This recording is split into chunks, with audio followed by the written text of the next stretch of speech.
Gente, depois de tratar um frango, já tá na panela já. Daqui a pouquinho vai estar pronto.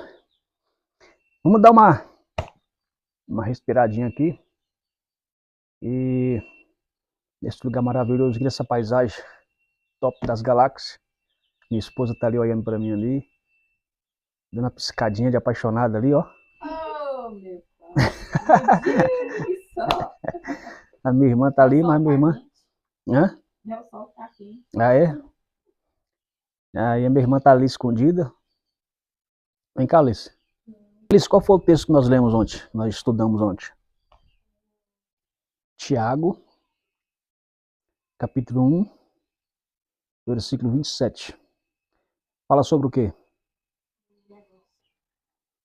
Qual é a religião pura, imaculada, pura e verdadeira?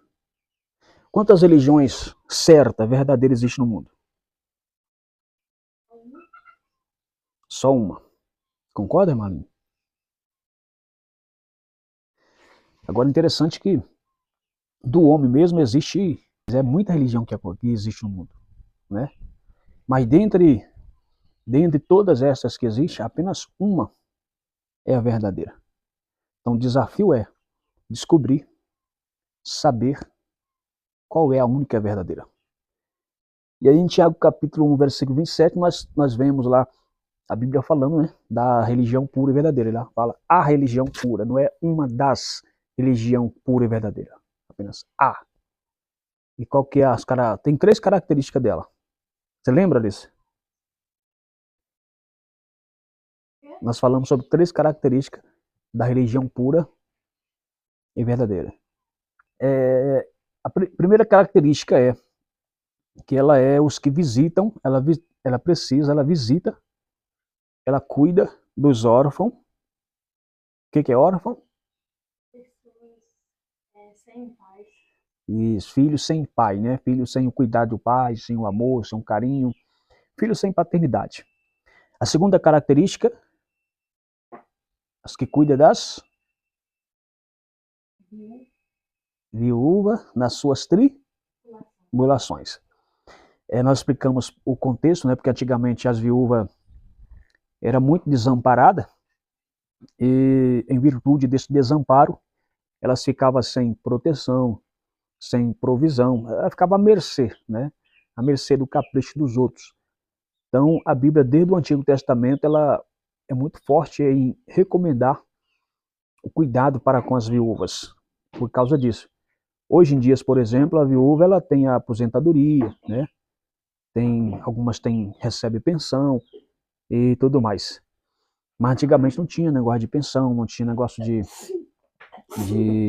aposentadoria, entendeu? Então era bem complicado, e principalmente na questão da proteção, né? Da proteção. Então Deus, ele recomenda muito que cuidemos das viúvas nas suas tribulações. Agora, como que a gente aplica para o contexto de hoje, para os nossos dias de hoje? Porque mudou muita coisa nesse sentido, né? Que as viúvas hoje não têm as mesmas tribulações de antigamente. Nós podemos aplicar na nossa vida o seguinte: ajudar todo mundo, seja viúva ou não, criança, adolescente, seja quem for, que estiver passando por um momento de tribulação.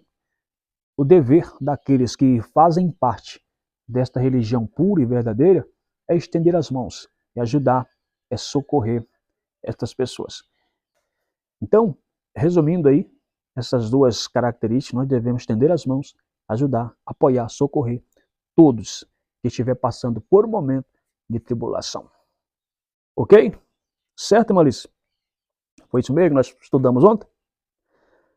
Só que, havia um detalhe, você lembra do último detalhe que nós colocamos em foco? Que até uma pessoa do mundo hoje, tem muita gente do mundo que tem um coração bom, não tem? Não tem, mãe? Tem as pessoas que são do mundão aí, tem um coração, meu Deus, um coração muito, como é que fala? Generoso, né? Ajuda, divide o pão, divide tudo, né? Só que é o seguinte, não é somente essas 2, mas tem a terceira, que é o mais difícil, que é mais complicado, que nem todo mundo consegue, que é se guardar da corrupção do mundo. Guardar da corrupção do mundo. O que é corrupção? Corrupção, gente, é a quebra de um estado funcional, né? É a quebra, é a ruptura de algo que estava funcionando bem. No contexto, é a quebra da comunhão com Deus, é a quebra da obediência aos princípios da palavra de Deus, é a quebra dos princípios de santidade, do padrão estabelecido por Deus, que é santidade, obediência à palavra de Deus. Ter uma vida de oração, uma vida de consagração a Deus. Então, essa parte aqui é o que pega, né? É uma observação muito interessante, porque muita gente consegue cumprir o primeiro e a segunda, que é ajudar as pessoas, cuidar das pessoas. Tem gente que tem um coração muito generoso, embora não esteja na igreja, né? Embora não esteja, não serve a Deus e consegue servir as pessoas, não é? Então muita gente pode se gabar, falando, não, mas eu faço bem, eu faço isso, faço aquilo, eu tenho um coração bom. Só que precisa aí da terceira característica, que é onde pega muita gente. Qual é? Se guardar da corrupção do mundo. E aí, aonde a gente precisa de entregar a vida para Jesus, confessar Cristo como Salvador, abrir o nosso coração para Deus, né? Aceitar que Jesus seja o nosso Salvador, mas também o nosso Senhor. Em segundo lugar, nós precisamos, entra aí a necessidade de um milagre, de uma operação chamada regeneração. Precisamos ser regenerados. Quando o homem e a mulher, por mais vil pecador que seja, entrega a sua vida a Jesus, irmãos, o Espírito Santo vem habitar no coração dele. Com a vinda, com a chegada do Espírito Santo, acontece esse milagre chamado regeneração. A pessoa nasce de novo. Quando a pessoa passa pelo batismo nas águas, né? Recebe a presença do Espírito Santo, acontece esse milagre chamado regeneração. Como é que é o nome, irmã Alice? Regeneração.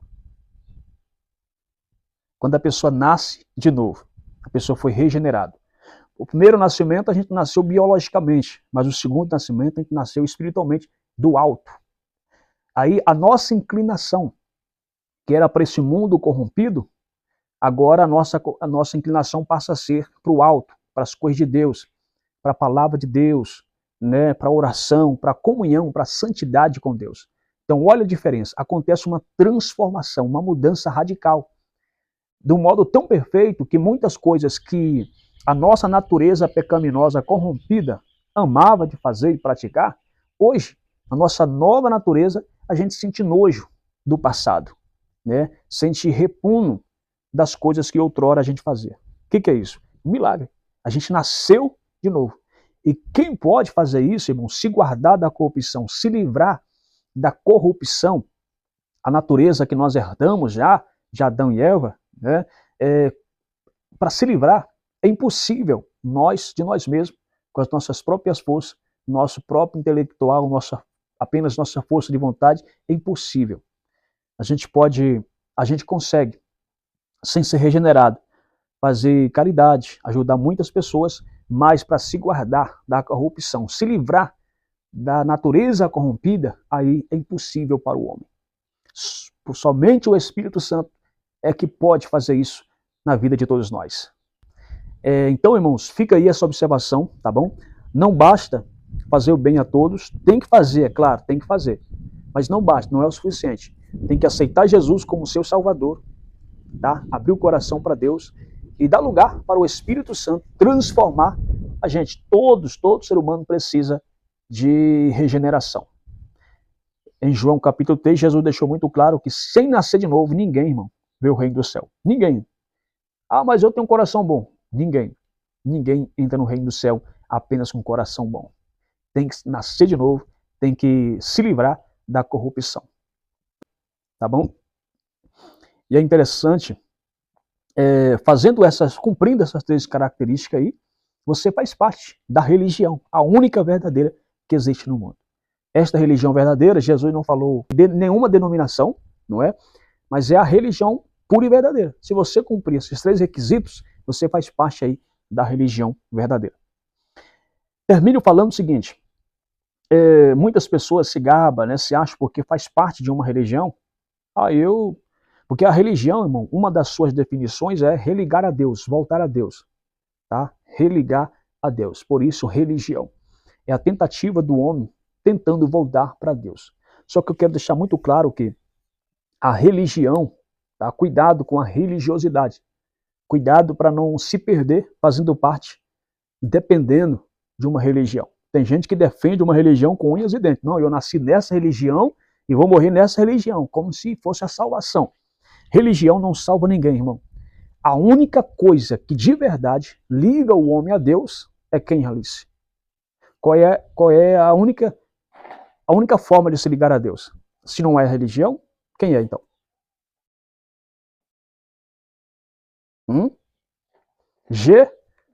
Jesus Cristo.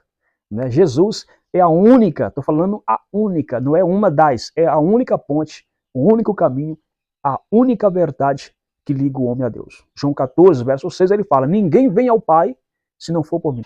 Bom, então é isso aí, meus irmãos. Que Deus abençoe você, sua casa, sua família. Que você possa fazer parte desta religião verdadeira por meio de Jesus Cristo, tá bom? Por meio de Jesus Cristo. E fica firme com Jesus. Fica firme, persevera até o fim em Cristo Jesus.